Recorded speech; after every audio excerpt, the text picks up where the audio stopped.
Hello, my name is Gilberto Flores from McAllen, Texas. My GitHub username is Griffdroid and my EDX username is GRFEDX.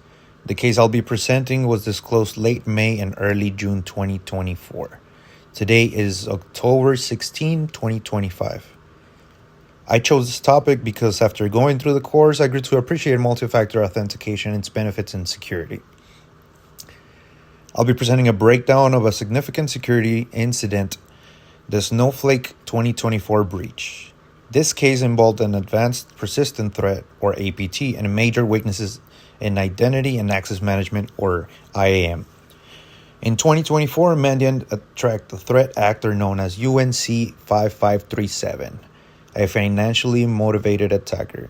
They accessed Snowflake customer accounts using credentials stolen through InfoStealer malware. Snowflake Inc. provides a cloud data platform widely adopted by large enterprises for storing and analyzing data. In 2024, it became the focal point of a major cyber attack campaign that compromised sensitive data from more than 100 of its customers. The attacker, allegedly known online as Judish or Waifu, was described as a 26-year-old software engineer living in Ontario, Canada, who seemed to work with associates on hacker forums where they exploited the stolen data. The attackers extorted multiple organizations, stole large volumes of data, making illicit gains exceeding $2 million. Victims included companies such as AT&T, Ticketmaster, Santander, and many more. Hundreds of Snowflake customers were reportedly affected.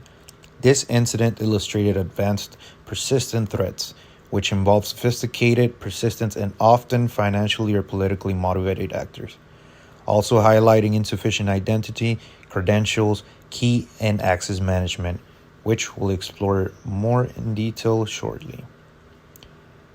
Let's take a look at the technology used and how the attackers were able to succeed. The breach started when credentials were harvested using InfoStealer malware. These were later used to gain unauthorized access to Snowflake customer accounts. The affected accounts lacked key identity and access controls, in particular, multi-factor authentication, MFA, not being in place. There was no conditional access, and access credentials were not rotated regularly, making it easy for the attacker to bypass login protections and gain access using previously stolen credentials. This breach shows how insufficient IAM controls can create wide attack surfaces, not just passwords, but including authentication, authorization, MFA, SSO, single sign-on, access policies, and monitoring. The absence of these controls allowed attackers to move in, exfiltrate sensitive data, and extort affected companies. The attackers later advertised the stolen data on cybercrime forums, increasing the risk of further exploitation or resale of confidential data. Seeing some of the impacts from this case from a technical standpoint, where there was a major confidentiality breach. The attacker stole sensitive data from Snowflake customer environments. Some of this data was leaked or exposed on hacker communities. And the breach triggered compliance actions, including regulatory disclosure obligations. Also, Snowflake and its affected customers filed SEC 8K forms detailing the nature and impact of the breaches. These data breaches are still affecting business performance, brand trust, and strategic decisions for the companies involved. On to business-wise, there was financial losses up to $3 million were reported, though these were considered non-material in many cases. Some companies chose to pay the extortion demands, increasing total losses, this is something that many companies tend to do, but don't really let their customers or people know.